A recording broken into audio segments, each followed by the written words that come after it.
LNP renewables intermediate आप सब लोग का स्वागत करवा रहे। आज हम लोग सोलर ऑफ ग्रिड सिस्टम का डिजाइन एंड वायरिंग का बेसिक्स का बारे में देखेगा। ठीक है, हम लोग ऑलरेडी ये सेशन को ऐसे दो पार्ट स्प्लिट करके बता चुका हूँ। अगर आप पार्ट 1 को मिस किया तो डिस्क्रिप्शन का नीचे हम लोग लिंक दे चुका हूँ, वो रेफर करके आप देख सकते हैं। चलिए अब पार्ट 2 का अंदर घुसेगा।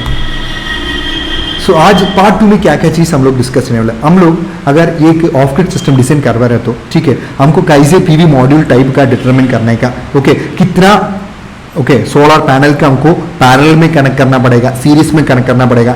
अगर आप टोटल नंबर ऑफ मॉड्यूल्स को डिटरमिन करने का तो कैसे है, अगर मिनिमम हमारा बैटरी कैपेसिटी कितना है बोल के हम लोग कैसे डिसाइड कर सकते हैं। ओके, कैसे हम लोग बैटरी को चूज कर सकते हैं। अगर आप एक चार्ज कंट्रोलर और इन्वर्टर को कैसे हम लोग चूज कर सकते हैं। ठीक है, मैं ऑलरेडी बता चुका हूँ ऑफ ग्रिड ऐसे दो मेथड आप कर सकते हैं, एक solar panel, solar inverter, solar battery use करके एसी आउटपुट हम लोग ले सकते हैं। एंड इसके अलावा normal inverter, okay solar MBBT, PV module and solar battery का यूज करके भी हम लोग वायरिंग कर सकते हैं। ये सब के बारे में आज पार्ट 2 में हम लोग डिस्कस करने वाला है।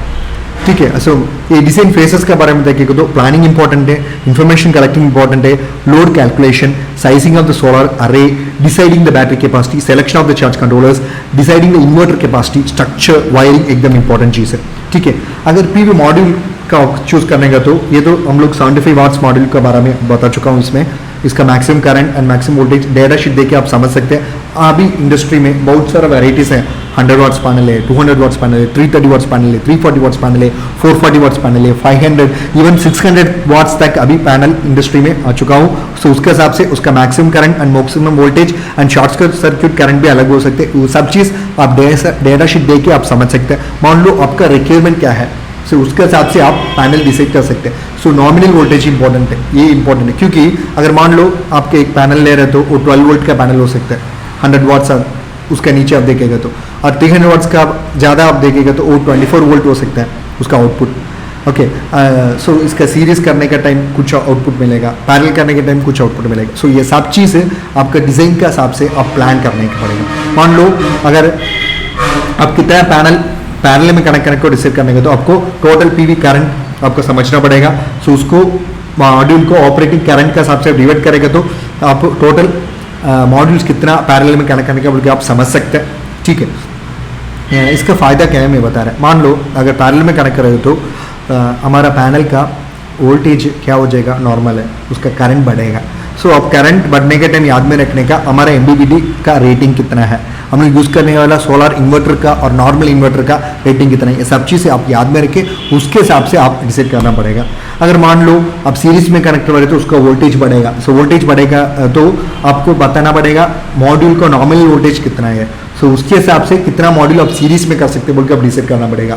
मान लो आप 12 वोल्ट सिस्टम है तो उसका यूज़ करने वाला सिस्टम को बराबर देखना पड़ेगा। अगर नहीं 24 वोल्ट सिस्टम है, ठीक है, और 48 वोल्ट सिस्टम है तो उसके हिसाब से भी आपका सीरीज कनेक्शन पैरेलल कनेक्शन को आप डिसाइड करना पड़ेगा। तो सबसे लास्ट में ये दोनों कैलकुलेशन से आप क्या कर सकते हैं, टोटल नंबर ऑफ मॉड्यूल्स आप कैलकुलेट कर सकते हैं। उससे सबसे लास्ट में कितना वाट्स का पैनल आपका रूफ में लगाना है बोल के आप फाइनली डिसाइड कर सकते हैं। ठीक है, सो अगर मान लो आप मिनिमम बैटरी कैपेसिटी का डिसाइड करने का तो ऑलरेडी हम लोग स्टेप 5 में okay daily ampere per day in with batteries कितना है बोल के कैलकुलेट करने का फॉर्मूला विद एग्जाम्पल बता चुका हूँ। अगर आप मिस किया तो पार्ट 1 में वो है। ठीक है, सो उसका आउटपुट आप देखेंगे तो 73 एम्पायर्स है। ठीक है, एकदम इंपॉर्टेंट क्या है, आपको डिसाइड रिजर्व टाइम कितना दिन के लिए बोल के आपको समझना पड़ेगा। एंड मोस्ट प्रॉब्ली एफिशिएंसी कोई भी आप इक्विपमेंट ले लो वो बैटरी का 100% नहीं हो सकता है, वो 80% हो सकता है। सो ये फॉर्मूला यूज़ करके आप total ampere minimum battery capacity आपको कितना जरूरत पड़ेगा बोल के आप एम्पायर कैलकुलेट कर सकते हैं। सो अप्रॉक्सीमेटली आप 300 है तो सो अभी आप बैटरी चूज़ कर सकते हैं क्योंकि मान लो 300 एम्पायर्स है तो आप 150 का 2 यूज़ कर सकते हैं, और 100 का 3 यूज़ कर सकते हैं, और एक 200 को एक 100 का यूज़ कर सकते हैं। ठीक है, बट आपका नॉमिनल वोल्टेज इसमें भी इंपॉर्टेंट है क्योंकि मान लो आपको 12 वोल्ट सिस्टम का प्लान करवा रहे हैं तो सो आपका बैटरी एक ही यूज़ कर सकते हैं। अगर नहीं आप 24 वोल्ट का प्लान करवा रहे हैं तो आप क्या कर सकते हैं, सो 2 12 वोल्ट का आप सीरीज करके भी यूज़ कर सकते हैं। ठीक है, अगर नहीं आपको ये लेड एसिड बैटरी रखने के लिए जगह नहीं है तो उसी जगह में आप लिथियम फेरोफॉस्फेट बैटरी और लिथियम आयन बैटरीज भी आप यूज़ कर सकते हैं। सो ये सब चीज़ आपका बजट के हिसाब से लेड एसिड बैटरी का कंपेयर करेंगे तो लिथियम फेरोफॉस्फेट बैटरी बजट में ज़्यादा है, बट लाइफ टाइम के बारे में आप देखेंगे तो इससे एफिशिएंसी इसमें ज़्यादा है, जगह भी कम कंज्यूम करेगा, बट कॉस्ट वाइज थोड़ा ज़्यादा है। सिर्फ एक चीज़ है, बट इसका अलावा बहुत सारे एडवांटेजेस में भी है। सो आपका बजट, आपका रिक्वायरमेंट, आपका यूटिलिटी प्लान, ओके, आपका maintenance plan, okay, and return of investment, सब चीज़ प्लान करके आप डिसाइड कर सकते हैं कौन सा बैटरी आपको चाहिए बोल के। चार्ज कंट्रोल के बारे में ऑलरेडी बता चुका हूँ, ठीक है। आपका number of parallel modules and उसका शॉर्ट सर्किट करंट 1.25 टाइम्स हम लोग को मल्टीपल करेंगे तो हमको चार्ज कंट्रोल का कैपेसिटी हमको मिलेगा, ठीक है। सो मान लो इधर हमको एग्जाम्पल में 31.25 एम्प्स मिलेगा तो हम लोग 40 एम्प्स वाला यूज़ कर सकते हैं, ठीक है। एंड कभी भी इन्वर्टर चूज करने के टाइम ये सब चीज़ याद में रखने का। सो AC वाट ऑन इन्वर्टर हमको चाहिए तो भी टोटल AC वाट इंटू 25% एक्स्ट्रा। क्यों हम लोग एक्स्ट्रा लगा रहा है मैं बता रहा है, सिंपल। अगर मान लो आप 0.8 kVA सिस्टम बना रहे हैं, ठीक है। सो आपका फील्ड साइड लोड्स है ना, वो आप उसके हिसाब से अपना वाटेज वाला पैनल्स लगा रहे हैं, ठीक है। आपका 1 kVA का इन्वर्टर यूज़ करना पड़ेगा, even though your load is 0.8, आप 1 kVA का यूज़ करना पड़ेगा, क्योंकि फ्यूचर में लोड इंक्रीज हो सकता है और कुछ फॉल्टी के हिसाब से कुछ फॉल्ट करंट, हाई वोल्टेज उसमें होने का पॉसिबिलिटी है। उस सब चीज़ को हमको कंट्रोल में रखने के लिए, प्रोटेक्शन को रखने के लिए आप थोड़ा हाई वोल्टेज वाला उससे एक्स्ट्रा वाला आप यूज़ करने पड़ेगा। मान लो आपको टोटल रोड रिक्वायरमेंट कुछ टाइम में कुछ जगह में सिर्फ 0.8 किलोवाट हो सकता है। सो आप क्या करने का, उसी जगह में 1 किलोवाट का प्लान करना पड़ेगा। और नहीं, कुछ जगह में 1.5 है तो आप 2 किलोवाट भी प्लान कर सकते हैं। सो ये सब चीज़ कभी भी आपके एक्स्ट्रा में रखने के क्यों बोल के हमको क्लैरिटी दे रहे हैं आपको। अगर ये वायरिंग के बारे में देखेगा तो solar off grid system along with solar inverter. So देख लिए हमारा PV सोलर पैनल्स को प्लस एंड माइनस बराबर हमारा पैनल में कनेक्ट करना पड़ेगा एंड बैटरीज को भी बराबर उसका जगह में हमको कनेक्ट करना पड़ेगा एंड इसका आउटपुट हम लोग 230 AC volt okay plug point में लगाएगा, ठीक है। अगर नहीं आप MBBT यूज़ करके कर रहे हो तो हमारे MBBT में हमारा PV मॉड्यूल्स का पॉजिटिव और नेगेटिव कनेक्ट करना पड़ेगा एंड हमारा बैटरीज का भी पॉजिटिव और नेगेटिव बराबर कनेक्ट करना, उसका आउटपुट को हम लोग क्या करना पड़ेगा, हमारा नॉर्मल इन्वर्टर में कनेक्ट करके और उससे आउटपुट हम लोग AC लोड में कनेक्ट करना पड़ेगा, ठीक है।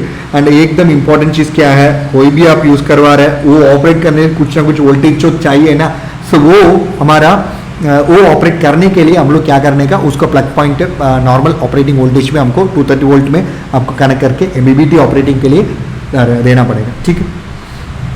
सो मैं ऑलरेडी बता चुका हूँ, आप DC प्लान कर दो, DC system pure DC system भी प्लान कर सकते हैं। अगर नहीं अलॉन्ग विद DC AC में कन्वर्ट करके आप अलॉन्ग यूज़ ऑफ इन्वर्टर आप करवा रहे तो DC साइड में बराबर उसका रिक्वायर्ड DC MCBs यूज़ करना पड़ेगा and AC side required AC MCBs आप यूज़ करना पड़ेगा।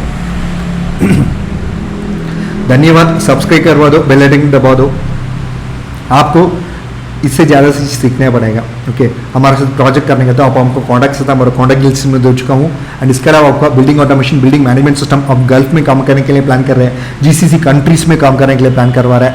सो आपका कुछ ज़रूरत है, सपोर्ट है, आपको ट्रेनिंग अलॉन्ग विद सर्टिफिकेशन चाहिए तो भी आप हमको कॉन्टैक्ट कर सकते हैं। हम लोग ऑनलाइन में भी ट्रेनिंग दे रहे हैं, हमारे कॉन्टैक्ट लिस्ट में दे चुका हूँ एंड इसके अलावा PLC training along with certification, Siemens, Allen ब्रोला, डेल्टी PLCs का आपको आइडिया चाहिए, उसमें ट्रेनिंग चाहिए विद सर्टिफिकेशन है तो भी आप हमको कॉन्टैक्ट से हमारे कॉन्टैक्ट लिस्ट में दे चुका हूँ। अगर EV पावर है ना बिल्कुल अवेलेबल ही नहीं है, उसी जगह में सोलर होम सर्विसेज चाहिए, सोलर DC लाइटिंग सिस्टम्स आपको होम्स और फैक्ट्रीज और शेड के लिए चाहिए तो भी आप हमको कॉन्टैक्ट कर सकते हैं, हमारा कॉन्टैक्ट डिटेल्स इसमें दे चुका हूँ। एंड इसके अलावा एग्रीकल्चर फार्म्स के लिए आपको सोलर फेंसिंग चाहिए, सो हम लोग ऐसे किट दे रहे हैं आपका डिज़ाइन रिक्वायरमेंट के हिसाब से, okay. Along with the kit extra materials भी हम लोग प्रोवाइड कर सकते हैं, आप हमको कॉन्टैक्ट करने का। And solar on grid off grid hybrid application का design, installation, testing and commissioning support हम लोग दे रहे हैं and access control system, building automation system, building management system, lighting control system एक स्मार्ट होम में आपको इम्प्लीमेंट करने की ज़रूरत है तो आप हमको कॉन्टैक्ट करते हैं। हम लोग इसमें design, installation, testing and commissioning services provide कर रहे हैं। धन्यवाद।